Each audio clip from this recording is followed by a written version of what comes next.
Hello student अस्सलाम वालेकुम। How are you doing today? I am hoping that you are doing well. आज हम chapter number 14 start करेंगे। और जैसे कि आपको मालूम है कि चैप्टर नंबर 14 और 15 आपके T3 में शामिल हैं। तो ये दोनों चैप्टर जो हैं बहुत ही इंपॉर्टेंट हैं और थोड़े से डिफ़िकल्ट भी हैं। तो चैप्टर 15 वैसे पहले से मैंने अपलोड किया हुआ है चैनल पे, लेकिन 14 नहीं था, तो इसी वजह से मैंने सोचा कि पहले आपको चैप्टर नंबर 14 जो है ये अच्छी तरीके से ऑनलाइन क्लासेस में कवर करवा दूँ। तो इलेक्ट्रिक करंट के बारे में ये चैप्टर है। इस चैप्टर को इलेक्ट्रोडायनामिक्स भी कहा जाता है, यानी कि चार्ज जब मोशन की हालत में होते हैं तो उससे करंट जनरेट होता है। अगर आपको याद हो, मैंने चैप्टर नंबर 13 में आपको ये बताया था, जिसका नाम इलेक्ट्रोस्टैटिक था चैप्टर का नाम, कि जब चार्ज रेस्ट में होते हैं तो उससे कोई करंट जनरेट नहीं होता। ठीक है, लेकिन जब चार्ज मोशन में आ जाते हैं तो उससे करंट जनरेट होता है, उससे इलेक्ट्रिसिटी जनरेट होती है। तो हम इस चैप्टर में दरअसल करंट के बारे में ही पढ़ेंगे और उन चार्जेस के बारे में पढ़ेंगे जो कि मोशन की हालत में होते हैं। मुख्तलिफ प्रिंसिपल्स पढ़ेंगे, ओहम लॉ के बारे में पढ़ेंगे, करंट की टाइप्स कौन सी होती हैं, कन्वेंशनल करंट है, नेगेटिव करंट है, या इसके अलावा हमारे पास कौन सी डिवाइसेस हैं जिसकी मदद से हम करंट को मेजर कर सकते हैं। अच्छा, इलेक्ट्रिक करंट का कंसेप्ट समझने से पहले मैं आपको यहाँ पे एक बुक पेज के ऊपर मैंने डायग्राम बनाई है, पहले इसको हम देख लेते हैं। अच्छा, होता ये है कि आम तौर पर जितने भी मेटल्स होते हैं इनमें से करंट आसानी से गुजरता है, और उसकी वजह यही होती है कि मेटल्स में फ्री इलेक्ट्रॉन जो हैं वो तादाद में ज़्यादा होते हैं, जिसकी वजह से वो चार्ज को कैरी करने का काम करते हैं, एनर्जी को कैरी करने का काम करते हैं, और फिर उन मेटल्स में से करंट आसानी से गुजरता है।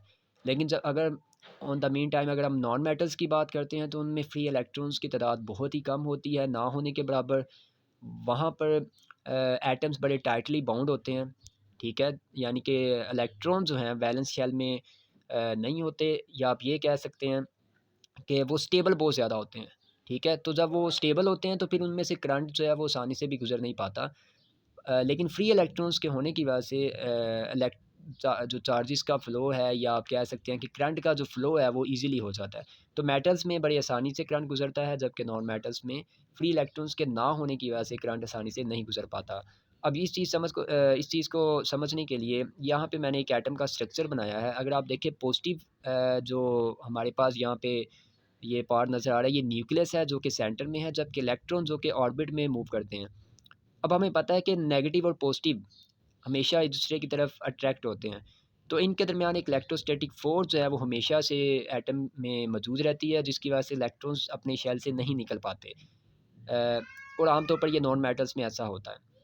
लेकिन अगर हम बात करते हैं एक ऐसे एटम के स्ट्रक्चर की जिसमें कि नंबर ऑफ़ इलेक्ट्रॉन्स बहुत ही ज़्यादा हैं, और उसमें वैलेंस शेल में जो फिर इलेक्ट्रॉन्स मौजूद होंगे, उनका डिस्टेंस न्यूक्लियस के साथ बहुत ही ज़्यादा हो जाता है। फ़ासला इतना ज़्यादा हो जाता है कि इलेक्ट्रोस्टैटिक जो फ़ोर्स होती है, यानी कि नेगेटिव और पॉजिटिव चार्ज के दरमियान जो अट्रैक्शन की फ़ोर्स है वो बहुत ही कम हो जाती है।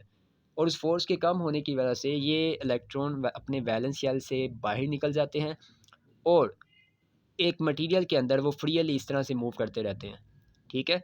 तो एक समझ लें कि एक तालाब सा हमारे पास मौजूद है, जिसमें पॉजिटिव चार्ज जो है वो इस तरह से फ्लोट कर रहे होते हैं कि साइडों पे इलेक्ट्रॉन्स ने उनको कवर किया होता है।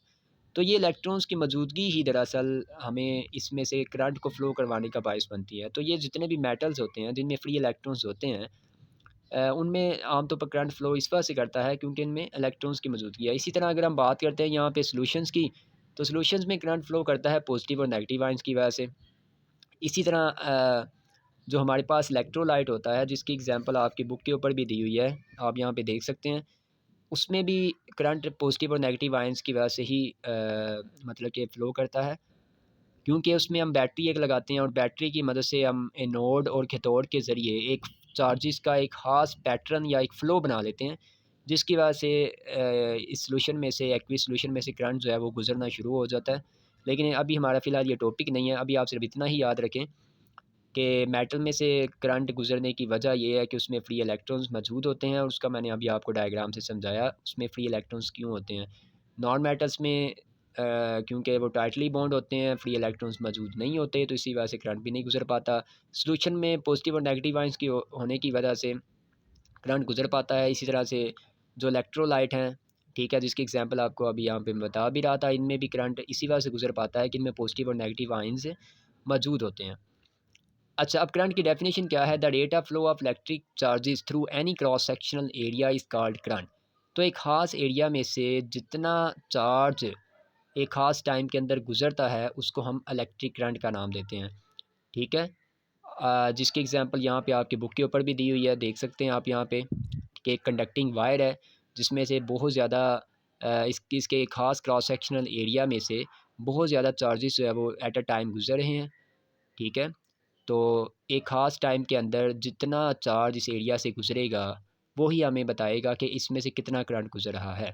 और इसको समझने के लिए यहाँ पे अगर आप देखें ये डायग्राम में, सपोज़ करें यहाँ पे ये क्रॉस सेक्शनल एरिया है कंडक्टिंग वायर में से, इस एरिया में से 2 चार्ज गुज़रे हैं। ठीक है? 2 कूलम चार्ज इसमें से गुज़रा है एरिया में से। तो यहाँ पे और 1 सेकंड के अंदर गुज़रा है। ठीक है? तो करंट के फ़ार्मूला के मुताबिक I is equal to Q divided by T होता है, यानी कि चार्ज ओवर टाइम। तो rate of flow of charges को ही तो करंट कहते हैं। तो Q ओवर T में अगर आप चार्ज 2 लगा दें, टाइम आप 1 सेकंड लगाते हैं, तो यहाँ पे हमारे पास करंट की वैल्यू आ जाएगी 2 एम्पीयर। ठीक है? यानी कि अगर आप इसको सोल्व करें 2 एम्पीयर एम्पीयर दरअसल करंट का यूनिट है। तो इसके अलावा हम इसका यूनिट एक और भी लेते हैं, कूलम पर सेकंड, क्योंकि चार्ज का यूनिट कूलम है और टाइम का सेकंड होता है, तो कूलम पर सेकंड भी करंट का यूनिट है और एम्पीयर भी करंट का यूनिट है। तो इस एग्जांपल से मैंने आपको समझाया कि अगर किसी क्रॉस सेक्शनल एरिया में से 1 सेकंड के अंदर 2 चार्ज गुजरेंगे तो करंट 2 एम्पीयर का होगा, 3 चार्ज गुजरेंगे तो करंट 3 एम्पीयर का होगा। तो इसी तरह से या टाइम के चेंज होने से भी ये करंट की वैल्यू चेंज हो सकती है कि अगर 2 सेकंड में 2 चार्ज गुजरते हैं, तो इसका मतलब है कि अगर आप वैल्यूज़ यहाँ पे पुट करते हैं तो हमारे पास करंट फिर 1 एम्पीयर आएगा। तो ये डिपेंड अपॉन कि टाइम कितना है और कितने चार्ज जो है वो एक खास क्रॉस सेक्शन एरिया से गुजर रहे हैं।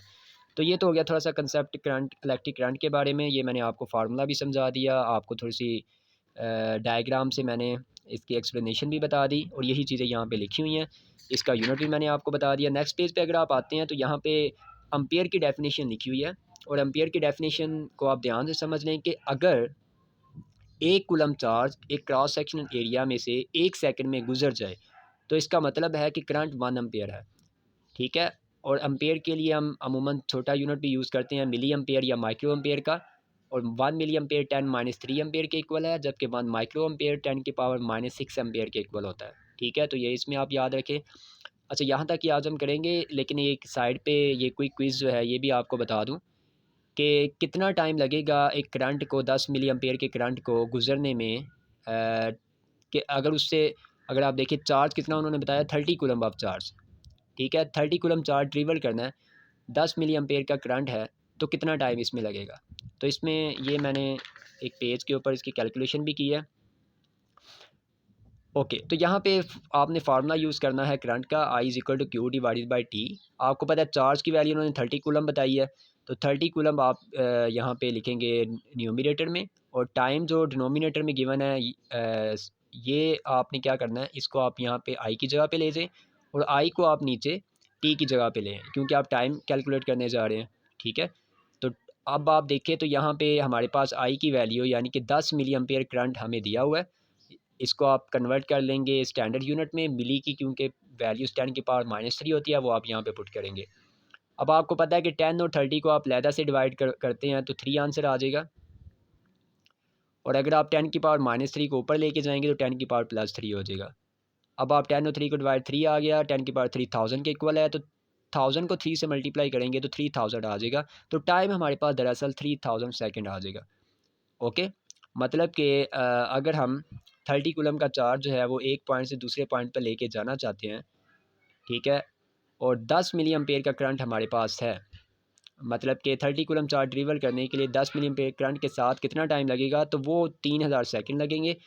अब अगर आप इसको मिनट्स में कन्वर्ट करना चाहते हैं तो 3000 को आप 60 पे डिवाइड करेंगे तो 50 मिनट्स आ जाएगा। ओके, तो ये हमारे पास एक क्विक क्विज जो साइड पे दिया हुआ था, इसका आंसर 50 मिनट्स या फिर 3000 सेकंड है। चलें, यहाँ तक आज हम कवर करते हैं। इंशाल्लाह नेक्स्ट टाइम आपको मज़ीद डिटेल में इसमें हम पढ़ेंगे कन्वेंशनल करंट क्या है, मेजरमेंट ऑफ करंट कैसे की जाती है, इलेक्ट्रोमोटिव फोर्स के बारे में भी हम देखेंगे। तो इसके अलावा जो डिवाइसेस होती हैं करंट को मेजर करने की, वो भी मैं आपको बताऊँगा। Till then, thank you and have a nice day. Okay.